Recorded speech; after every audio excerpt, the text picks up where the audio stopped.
Welcome to session 16 in the series Analog Circuit Design using ADS. I am Anurag Nigam, and before, up till now I have been covering CMOS designs, and before I get carried away with CMOS designs, there is one more very important device which is called bipolar junction transistor, right? So it is used in number of circuits, and also in high performance op-amps you might use BJTs, right? Bipolar junction transistors.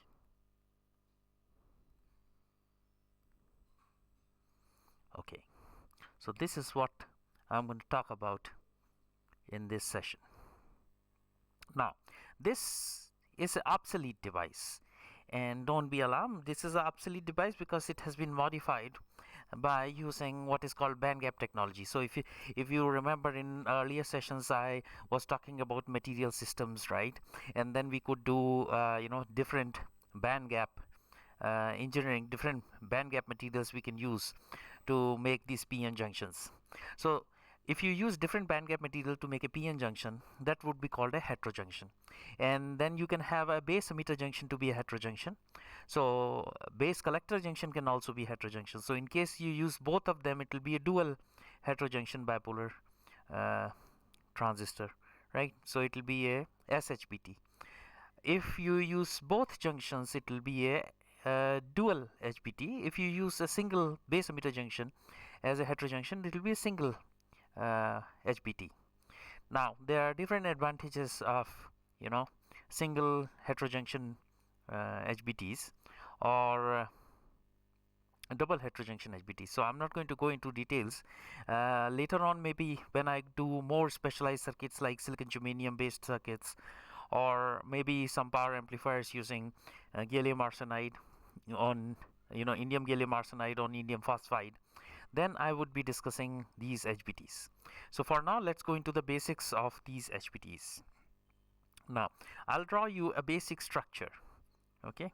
And a basic structure basically assumes let me start drawing. Assumes that this device is sitting, let's say this device is sitting directly into the substrate, okay? So there is a substrate which is, let's say, P minus. Okay, so there is a substrate which is P minus, and this device sits in there. So this is your P minus, and this is N. So this is your N, and then you again have a P, and then you again have a N. Okay.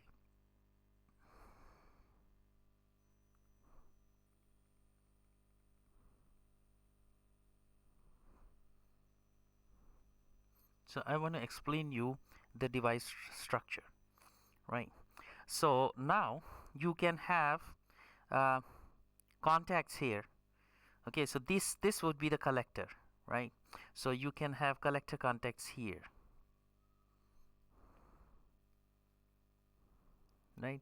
They can be using tungsten and then metal lift-off technology to do this metallization. So this, for example, is collector, right? And then you are going to have the base, okay?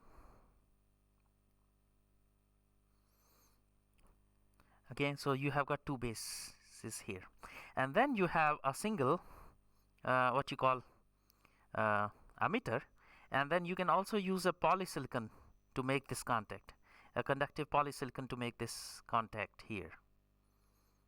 Okay, so you can make this contact using conductive poly. That would be emitter. So on the top, the device would look like a single emitter finger, right? And then you will have two base fingers. So you're going to have two base fingers, and then you are going to have two collector fingers.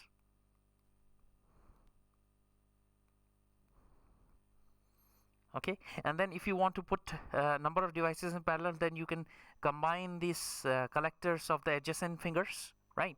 So this is how HBT would be laid out. Okay, now this is about the device structure. Now there is going to be a body contact here. So here, sorry, so there is a body contact here. Just one second.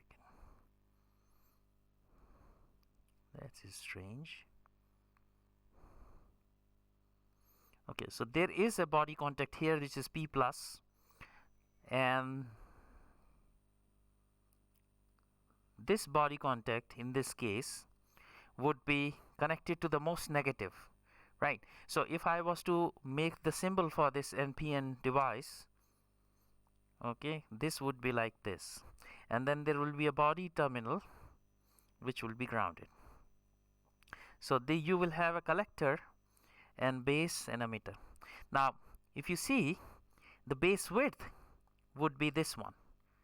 Okay, so this is an extrinsic base. So over here, this base is an extrinsic base here, while the real base is over here, correct? So it is decided by the lithography, the process. You cannot change the base width, so base width is fixed. Unlike your lateral devices, where the device, like for example a MOSFET is a lateral device, you can change the gate lengths, right? Here you cannot change the base width. So this is something which a designer should know. And bipolars also can also be lateral devices, also have been manufactured. In that it might be possible to change the base width, but most of the time the HBT is going to be a vertical device. Now you can do one thing: you can change the role of emitter and collector, right? So that will be a inverted device. There are many advantages of doing a two collectors and two emitters and one collector. So that would give you more gain, because the emitter inductance or emitter degeneration, which will kill the gain, is basically reduced. So let's look at how does this device work. So what I'm going to do is I'm going to take a cross section of this device somewhere here, correct? And I'm going to blow this up here.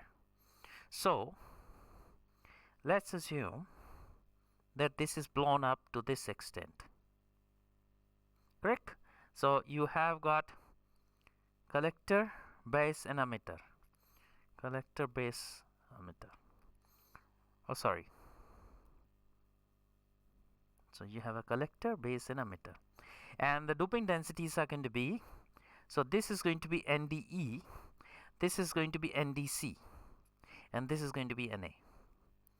Correct? Let me show. Okay, so I'm recording, not an issue. Okay, now to study this, I am going to draw a certain diagram here. So this is your epitaxial junction here. This is a PN junction here, right? Similarly, this is again a PN junction, which is a collector base junction. This is a collector emitter junction, right? And let me draw here a direction X. Okay, so this is a direction X. Now usually the device is operated in forward active region. Forward active. Now what do you mean by forward active region? Okay, what it means is that the collector base junction is reverse biased, and base emitter junction is forward biased. Base emitter junction is forward biased.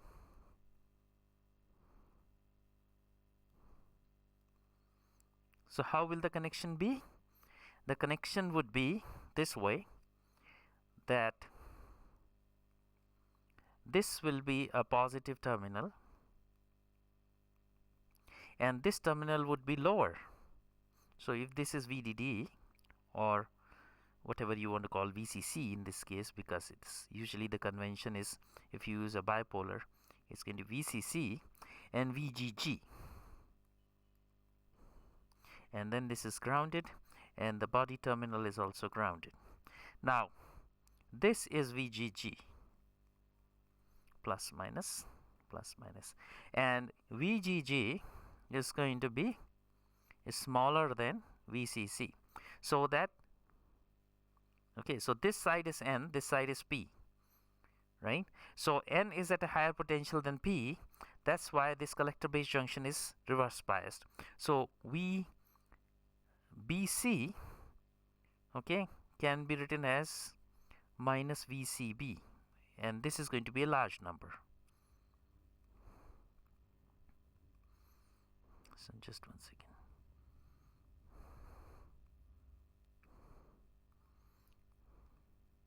Fine.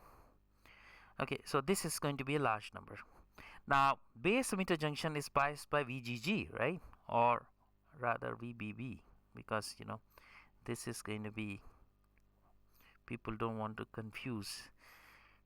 Okay, or VBE, that's okay. Okay, we can also do this as VCE. Okay, VCE. Fine. So VCE is greater than VBE. That's why VCB is a negative number, large. It's a reverse bias junction.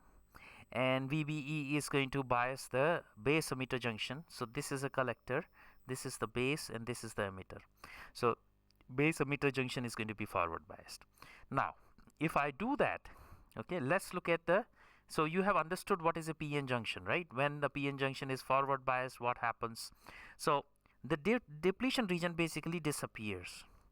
So even I can form, yeah, so depletion region is almost disappeared here. Okay, and in this case the depletion region exists. Now this region is more heavily doped, so if I want, I can make a thin region over here. So this region is heavily doped, this region is comparatively lightly doped, so the depletion region is going to be more in case of collector. So the way it goes is this way, and I'll explain you why. NDE is the largest,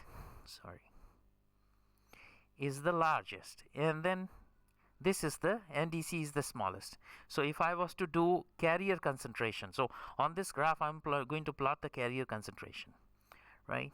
So in this case this would go like this, right? And I'm going to copy this because I want to just repeat it. So I'm going to say copy and say paste, and this comes over here like this, right? Okay, so now this is a N type, so this is a minority carrier here, so this will be PNO, this is a NNO, right? And what is the relationship? PNO in this side is going to be approximately equal to Ni square over NDC, and in this case this will be approximately equal to NDC, which is a ND stands for donor, C stands for collector side. Now same thing happens. Okay, so let's select these. So let's say I'm going to select these two, okay, and say copy and say paste. Okay, so now, so this is scaling. Okay, so now this is rotation. So now what happens is this,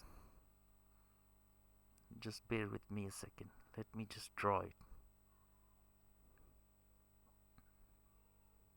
Okay, now this distance is more because you can reason it by in this way. Okay, so this represents, so this represents NDC, and you know NDC is very small, and this represents NDE, and ND is very large, right? That's how it is, and we will come to why it is so. And this region is forward biased, that's why there is a certain length. Okay, so now this side, this is going to be PNO again, that would be equal to approximately Ni square over NDE, and this is NNO. In this case it will be approximately NDE, correct?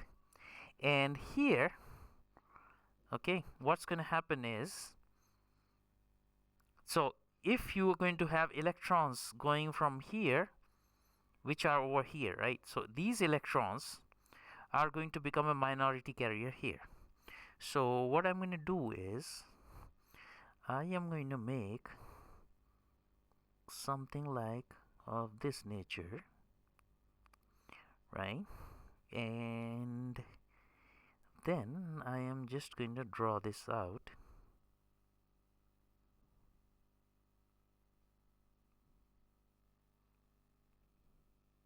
like this,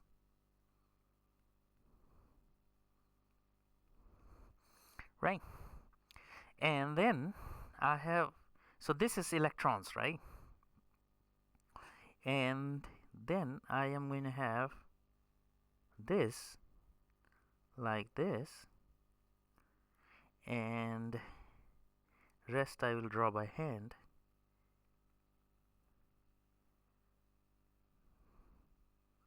Okay. So this basically represents, so this is a p-type material, right? So this is going to be NP, and this is a function of x. NP is a function of x, and this x is equal to 0 over here, and x equal to WB over here, correct? And this distance is your NA. So its NA is somewhere between NDC and NDE, the doping density of p-type material. Okay, now I'll also draw another diagram in which, okay, not another diagram, same only, it's just that I am going to say that when the device is not biased, then what is the story? The story is this is going to be fixed number here like this, and this is going to be a fixed number like this. So, and here you are going to have something like this.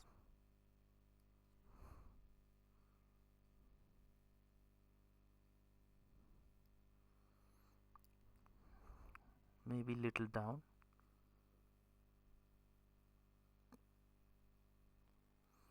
Not this one.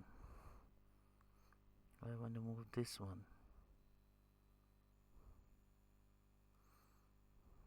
Right. Okay, so this is the story when there's no biasing, and both depletion regions are going to be almost similar, but because it's lightly doped collector, the depletion region would be more, while in case of emitter and base, the depletion will be less. So the blue line dotted indicates that when there is no bias applied. Now, but when you are in the forward active region where collector base is reverse biased and base collector is reverse biased and base emitter is forward biased, the distribution is going to be all the black lines, right? So that part is clear. Now, the reason for a collector current, or rather, okay, so the reason for a collector current is the electrons crossing from the emitter emitted into the, so that's why it is called emitter, because it emits the majority carriers. Okay, so this emits electrons, right? So this emits, so let's see, this is a marker, right? What is this? Trying to understand what is this. Anyways, it doesn't do anything. Okay, so the electrons, okay, so let's say there are electrons here, and you are connecting this to ground, and this side is going to be positive base, so these electrons are going to cross over, okay, from emitter, and they are going to be emitted into the base. Once they are in the base, their density is going to decline this way, because the density is also controlled by the base collector bias. So the minority carriers have to go to 0 at the depletion region here, so basically it will be 0 here. So when they are emitted over here, they have to decay to 0, so they form a certain slope, or this gradient.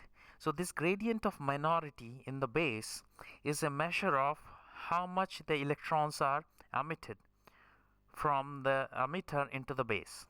So basically, if the base emitter is biased with a higher voltage, then more electrons are emitted from emitter into the base, and then this slope which you see here in the slope which you see here, okay, is going to be more, right? So you understand that the statistics is driven by what is called Fermi-Dirac distribution, right? And the Fermi-Dirac distribution says that NP0, okay, so NP at the point x equal to 0 is going to be equal to NP0. So this is NP0, which is going, and this is PP0. Okay, so PP0 is approximately equal to NA, and NP0 is approximately equal to Ni square over Na. Correct? So this is we know from the basic semiconductor physics. Okay, so this would be NPO e raised to VBE by VT. So this is the situation at the base emitter junction. Now at collector base junction, it is going to be NPWB, and we know that this will be equal to NPO by Fermi-Dirac relationship e raised to VBC by VT. Now VBC is equal to minus VCB, which is a large number, so this is going to tend to 0. So depletion, at the depletion region, the minority carriers are 0. So that's what's happening, right? So that is why we have a slope from going from NP0 to NPWB. Okay, so you understood why this slope is there, and this slope is a measure of how strongly the base emitter is biased, right? Base collector is always going to hold the other side to 0, the minority carriers to 0, but the base emitter is going to decide what is the slope, and the slope, basically the current, or the slope is proportional to the current, or we can consider vice versa. Okay, current basically is a reflection of the slope. So that's what we are going to do. So we say JC is the collector current density is equal to Q. Q is the charge. So basically Q is the charge on a single. So Q is a charge on a single electron. QA. Okay.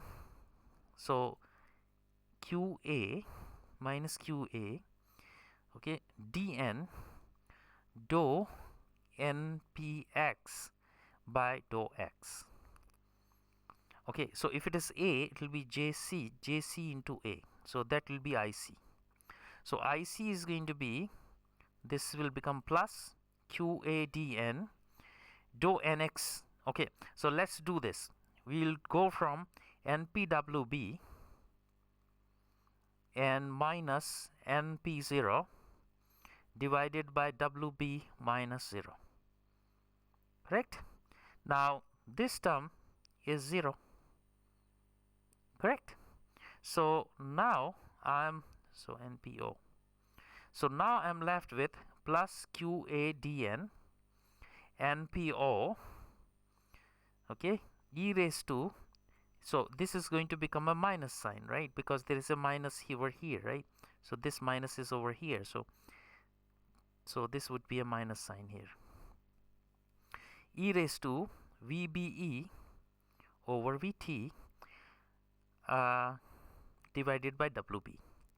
So I can write collector current, and this minus sign is because X is positive in the going from left to right. Okay, and the current is going from right to left, so the IC is going to be negative, right? So it's going to be equal to minus QA dN. This NPO is Ni square over Na WB e raised to VBE by VT. Okay, so this is the collector current. And a little note on dN. dN is diffusion constant. It's equal to mu n into Vt, and it depends on temperature, which is kT over kBt, Boltzmann constant into temperature in Kelvin divided by Q. So remember that this is a function of mobility, right? So if you want to take collector current up, you are supposed to have higher mobility, right? So that's how the diffusion constant will go up. Okay, now let us look at what happens with the base. Now with the base, something interesting happens. What happens is there are two portions of the current. Okay, one would be the current which will go from the base, so all the holes which are E plus. Okay, so holes are E plus, so they are going to go from here to here, right? So this is one component of current, which is IB2. Another component of current is IB1, which will go into the base, but then it will combine with the electrons, okay, because the electron concentration has gone up, right? And they are going to reduce their value. So basically, okay, what will happen is instead of a straight line, this is going to be a hyperbolic in nature, because you have lost some of the electrons to the recombination, whole electron recombination. So you understand what's going to happen, right? But I'm going to ignore this hyperbolic nature of distribution. I'm going to assume a linear gradient, and that will be an approximation of collector current, right? But again, this is because IB1 is much smaller than IC. That's why I could do it. But in case of base current, I cannot do that. I have to do IB1 plus IB2. So the base current would be given by IB equal to IB1 plus IB2, where IB2 is because of the hole. So this can be written by the same analogy, right? And I'm going to, okay, so I'm going to basically get rid of the signs in both cases. So I'm going to get rid of these signs. Okay, so let's write down this. So this will be Q, by the same analogy, it will be QA dP. Okay, Ni square over Nd, and there has to be a diffusion length here, or so the diffusion length over here is this portion. So this is the diffusion length. Okay, so this is going to be LP. Okay, so this will be here NdLP. But notice one more thing, that here in this case the minority has gone to 0 on both sides, right? But here the minority has not gone to 0, it has gone to NPO. That's why you are going to have a leakage current here. So you will have e raised to VBE over VT minus 1. Now this component, leakage, is small, so I can get rid of that. And then you have IB1, so I will write IB1 here itself, sorry. Okay, so IB1 here.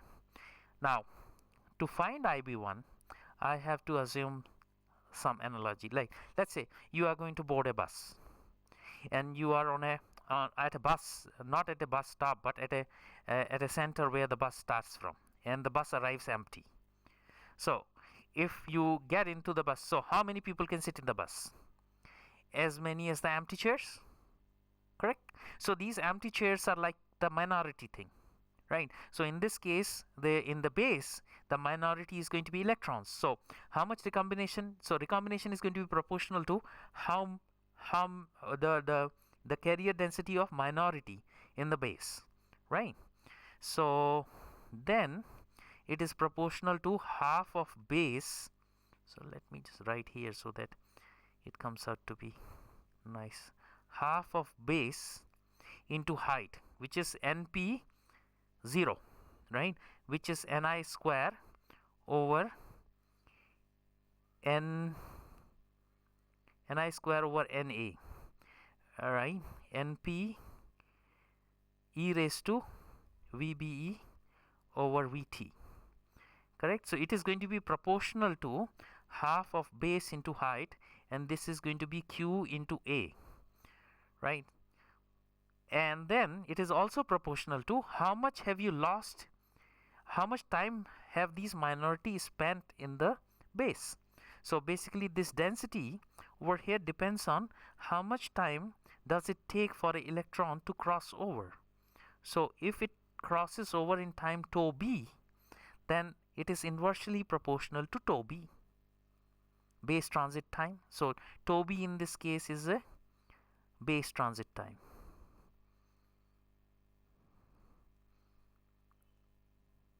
Correct? So now we have the complete equation for base current. So this is my complete equation for base current. So let me just do this. So this is my base current. This is my collector current. And this is my base current. Now here I want to plot a very important plot here, and people should know it if they are going to work, because you will come across this plot a number of times. So wrong. So here, sorry. Okay. So in this plot, I am going to plot log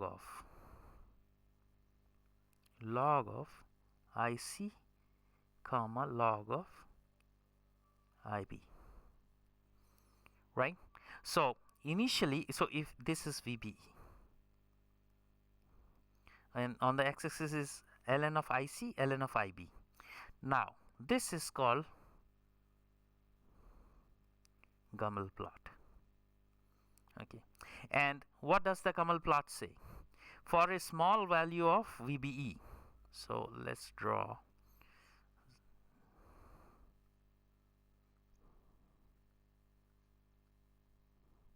Okay, when VB is small, so this is on the left hand side VB is small. For that, the base IB2 component is going to be flat, right? IB2 component is going to be flat because it is independent of let me see, because initially this is the recombination current, right? It still depends on VBE, but more or less it is flat.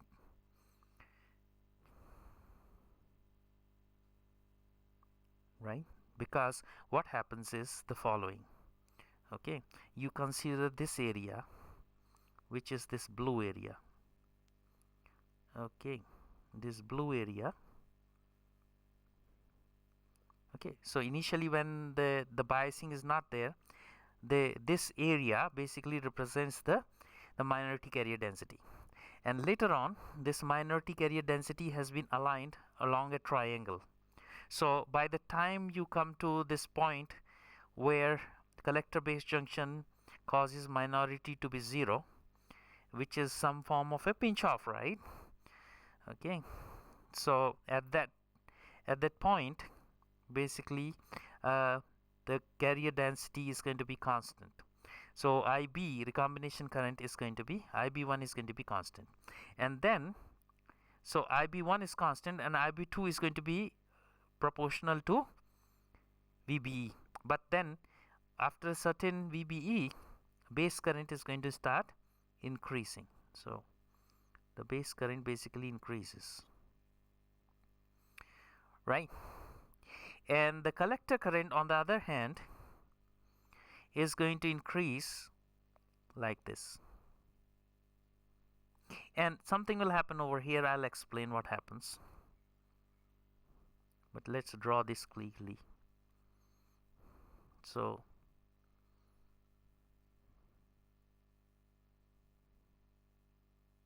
let's say something like this happen, then this will also decay down. Okay, so let's come up to here. Okay, so what is going to happen is, what is happening here is the following. If you see, it is an exponential function of VBE. So in the log scale it's going to be just a line, right, with a certain slope, right? And so both IC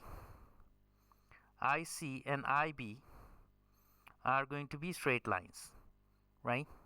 And this distance, which is going to be IC divided by IB in the log, okay, so it will be subtraction, right? This will be log of beta f, right? Okay, so this distance is going to remain constant. So if I was to draw beta, the beta is going to be small here, it is going to build up and then remain constant, and then it is going to decay. And this decay is because of what is called Kirk effect. So I will come to Kirk effect later on. So, or I can explain you here itself. Okay, what happens is, as so you know that the collector is connected to the positive side, right? And this is going to pull out the electrons out, and this is going to force holes to flow in the other direction, right? So now these holes, so electrons are going to be pulled out, right? So these electrons are going to be pulled out by the positive terminal this way. But these holes, right? So holes are going to be pushed the other way. So the holes are going to be pushed this way. Now what happens is, because this doping is small, the depletion region is large, these holes cannot cross over. So when these holes cannot cross over, they would accumulate here. So when they accumulate here, the entire this stuff you will not see after I do this is going to shift to the right, and the entire system is going to adjust. So you understand what is going to happen. This region, the depletion region, is going to shift to the right, because the n-type on the right hand side, which is n-type on the right hand side, because of the accumulation of these holes, is going to invert the region here to be a p-type, and that p-type adds on to the p-type of the base. So WB becomes bigger to be WB double dash. So what is going to happen is, WB double dash would be greater than WB. So whatever you did epitaxially as a WB, that's going to shift to the right because of the accumulation of holes here, which cause the inversion to take place, because NDC is small, and this happens at the collector base junction, and this causes the entire base region to widen out. Okay, so this is called inverse base width modulation. So Kirk effect is also known as inverse base width modulation. Okay, so the Kirk effect is also known as inverse base width modulation. Of course, there would be a base width modulation, which will be, because if you increase the collector base reverse bias, then this depletion region is going to shift in, and then WB would become WB dash, which will be smaller than WB. So this will cause base width modulation. So this is a base width modulation, and this is I'm referring to inverse base width modulation. Now base width modulation will cause the output resistance. Okay, same as in MOSFETs, the length L shortens to L dash after pinch off. Similarly here, WB becomes WB dash, okay, because of the depletion region widening, and that will cause the collector current to go up, and this will cause the output impedance of the transistor, right? So if the base is heavily doped, then WB dash is going to be approximately WB, and that means that the output resistance is going to be high if the base is heavily doped, right? Now collector is lightly doped, right? And when the current density goes up a lot, then holes can't cross over. This will cause WB to become much larger to WB double dash, right? And the entire system is going to adjust. So the slope is going to become less, and when the slope becomes less, the collector current is going to go down. When the slope becomes less, because WB becomes WB double dash, the slope becomes suddenly less, and this causes IC to go down, right? So this is what is known as Kirk effect, and this you would see here, as beta declining very fast, and over here beta is less because the slope is less, because this is not triangular still, this is still going to be pentagonal, right? So when VCB is not sufficient enough, then this is going to be a pentagon, right? So when it is a pentagon, IC is going to be less. So in this region, beta is less, beta f is less, for the reason that the VB is not enough to cause the slope to be large. And on the right hand side, beta f is less because of inverse base width modulation. And in between, beta f is a constant, or ln of beta f is a constant, right? So let me write down so that people don't get confused. Ln of beta f is same as ln of IC minus ln of IB. Now this can also be written as ln of IC by IB, right? Which is ln of beta f. So basically beta f is nothing but the ratio of IC by IB. Now let's put this beta f, forward current gain. Okay, so let's put here forward current gain beta f, right? And this is a pure number, approximately 100 to 150 is its value. Its value is 100 to 150, right? And I will come to the equation for beta f is going to be IC divided by IB1 plus IB2. So let's replace that over here. So IC is equal to QADN Ni square e raised to VBE over VT divided by NAWB divided by, this will be half base into height, so it will be QA by 2 WB Ni square over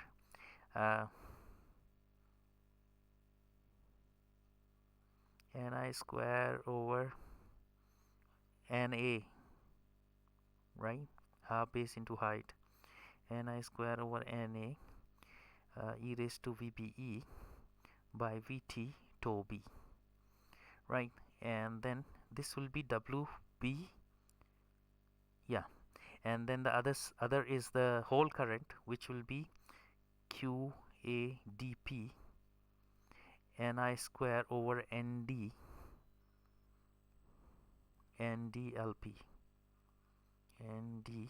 So this is NDE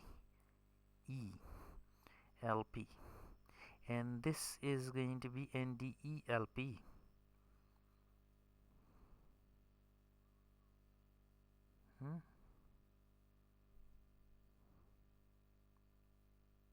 Okay, so the thing to note here is NDC is not in the picture here, right? So that you make a point here. Okay, NDC is not in the picture. NDC is not in the picture. So what does it mean? Okay. Okay, so now I will cancel out the terms, right? So this is cancelled, Ni square is cancelled, e raised to VBE by VT. So this term is also cancelled.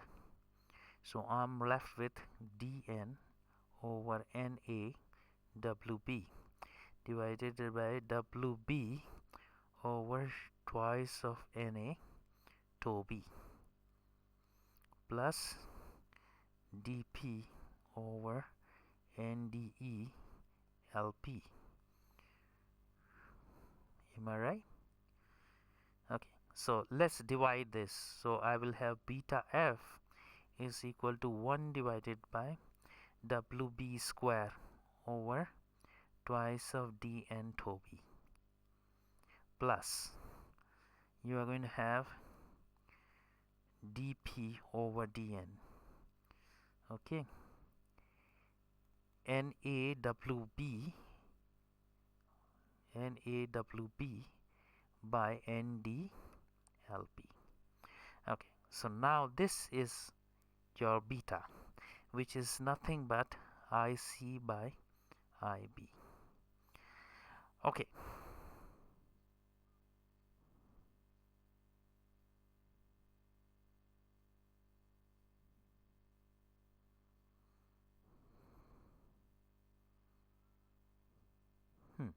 So let's see what this is. Okay, so if I was a process engineer, right? So if you are a designer, then you do with the you do things uh, with the design, but then you don't think about transistor. But if I was a process engineer for, let's say, some time, so I want to improve beta, so I would explain you why there are different devices, why not just a simple BJT. Okay, so if I was to improve beta, what can I do? One way is I can have, so if I want beta f to go up, then WB has to go down, which means that I have to make the base to be thinner and thinner, right? So if you make bases thin, then there are other issues with making the base very thin. Okay, so that's there. The next thing is that I am going to have a higher base transit time, isn't it?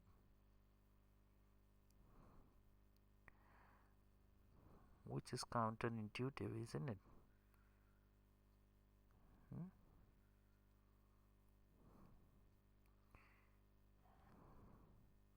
It's counterintuitive.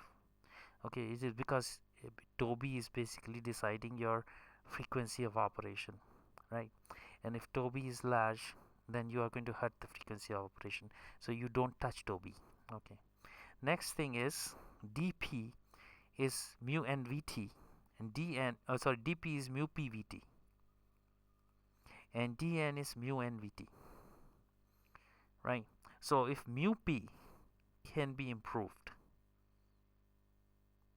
right, or mobility of holes can be improved, then you can do that. Or you have NDE much larger than, NDE is much larger than NA, so this will cause beta to go up, right? That's why emitter is more heavily doped than the base, right? And another thing is, if you can uh, increase LP, which means that you are going to you are going to uh, increase the diffusion length. And how do you increase the diffusion length? If you can introduce a wider band gap material on emitter, okay, so this diffusion length is because of recombination. So if there is more recombination, diffusion length is small, right? But if you have a larger band gap material here, then that recombination is not going to be that much, and that will push LP to be larger. So in a heterojunction, LP would go larger, right? So if LP goes larger, this is because of a heterojunction, beta is going to go up. So you understand why there is a heterojunction in base emitter. Other way to say that is the ratio of electrons crossing the junction to the holes crossing the junction. So if you can reduce the holes crossing the junction using a wider band gap on the emitter, then that will cause beta to go up. Okay, so that's another way of saying it. Now let's look at one more quantity. Okay, so IC is equal to, sorry, IE. Okay, so forget about the signs for a minute. Sorry, forget about the signs for a minute. Is going to be IC plus IB, correct? Now IC is going to be beta F times of IB, or I can say the other way. I want IC IE relationship, right? So I'll leave IC as is. IB beta F is IC, so IC is equal to IB times of beta F. So I can have IB as IC by beta F, right? So I would have IC by IE. Okay, IC by IE is equal to alpha f. That will be equal to beta f divided by 1 plus beta f. Am I right? So then let's do that. Let's substitute beta f over here. Or I divide the denominator by beta f, isn't it? So if that is the question, then this will become 1 over beta f, isn't it? Hmm.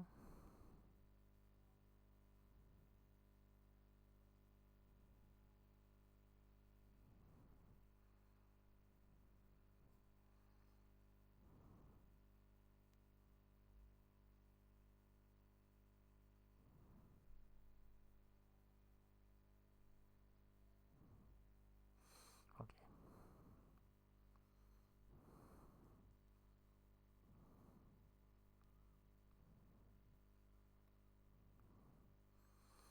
So this will be 1 over WB square divided by twice of dn tau b plus dp over dn NAWB by ND LP divided by 1 plus this term, 1 plus 1 over this, right? WB square by twice of dn tau b plus dp over dn NAWB by ND LP. Okay, so now this is alpha. This would be equal to 1 divided by 1 plus WB square over twice of dn tau b plus dp over dn NAWB by ND LP. So this is the story here. Now this is alpha f. Okay, so this alpha f should be as close as possible to 1. Okay, so if beta is very large, then this number alpha f would be 1, because you want the collector current to be same as the emitter current. So basically beta IB has no role to play, right? So IB is much smaller. So for that, if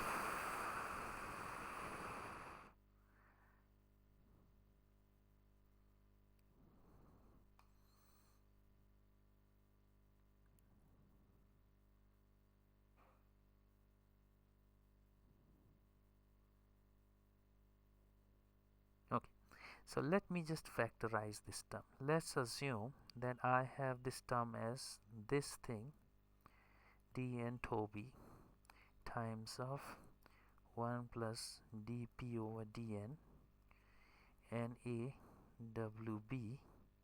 Sometimes I write small, sometimes I like big, NDLP. So let's say this factorization holds when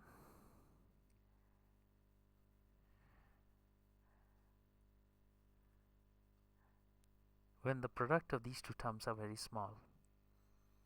Twice of, so it is going to be this, and this, and this. So the product is going to be small. So when this product is very small, WB square by twice of dn tau b times of dp over dn NAWB by ND LP.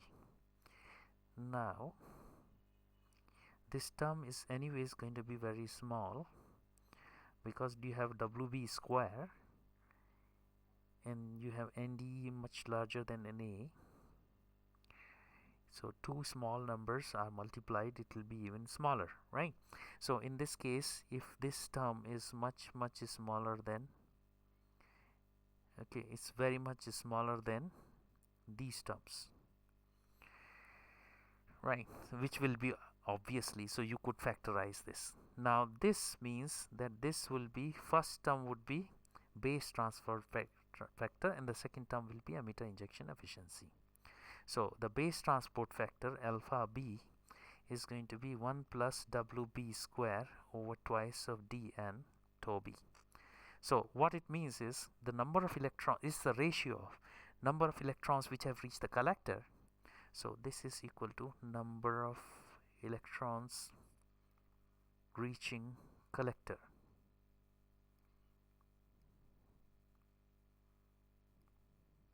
divided by number of electrons crossing base emitter junction. Crossing base emitter junction.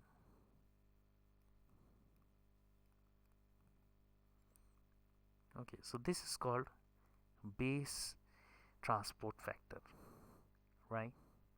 And this base transport factor, of course, if tau b is small, or if the mobility is large, sorry, if tau b is small, right, and if wb is small, then the base transport factor is going to be large, correct?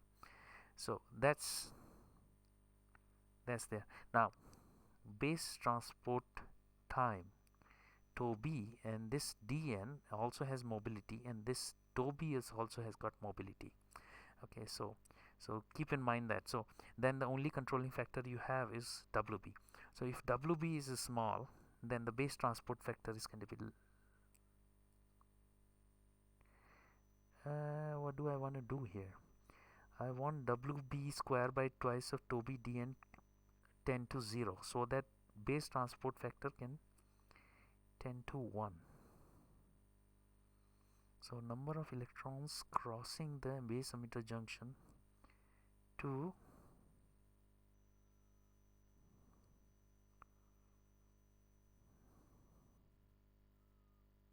so this is in the denominator, isn't it?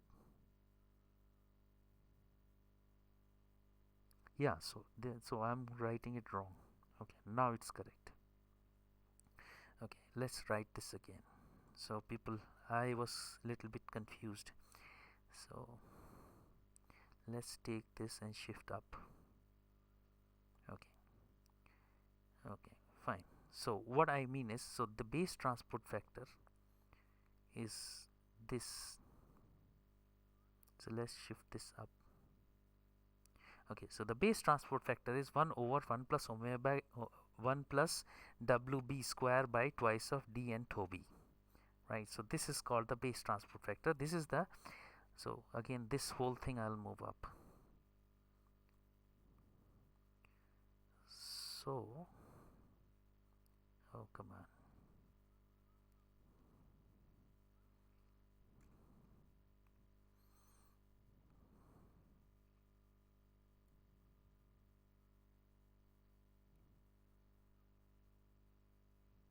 Okay, fine.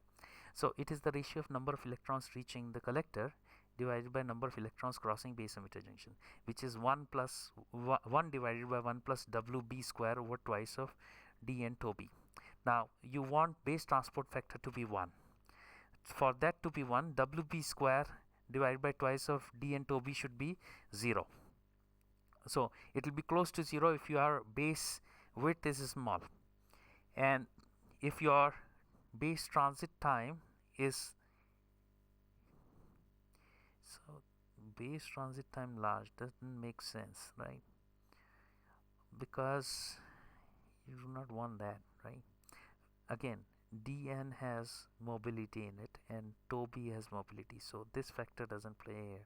Okay, so the only way you can take the base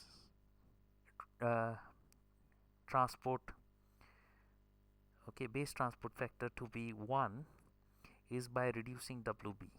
Okay, now this term is called emitter injection efficiency, which would be equal to 1 plus dp over dn na wb by nd lp.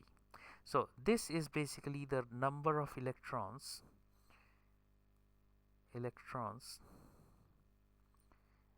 emitted into the base, emitted into base, okay, divided by number of carriers crossing base emitter junction, number of carriers crossing base emitter junction, base emitter junction. Okay, so that would be called emitter injection efficiency. And if you reduce the whole current crossing from base to emitter, then you will improve the emitter injection efficiency. So the ideally alpha f should be 1, right, and beta f should be infinity, but beta f is in the range of 100 to 150. Alpha f is accordingly will be 150 by 1 plus 150, so it will be close to 1, less than 1, but it will be close to 1. So this is how a bipolar junction transistor works. Now I would cover a small signal model and some more aspects of its operation in forward active region in the next session. Let me see how much time it has taken. Close to 1 hour, so I have to break this up, right? So I will cover BJT, small signal model, and some other parameters like its output characteristics and transfer characteristics. I will cover in the next session, right? Thanks a lot. Thank you.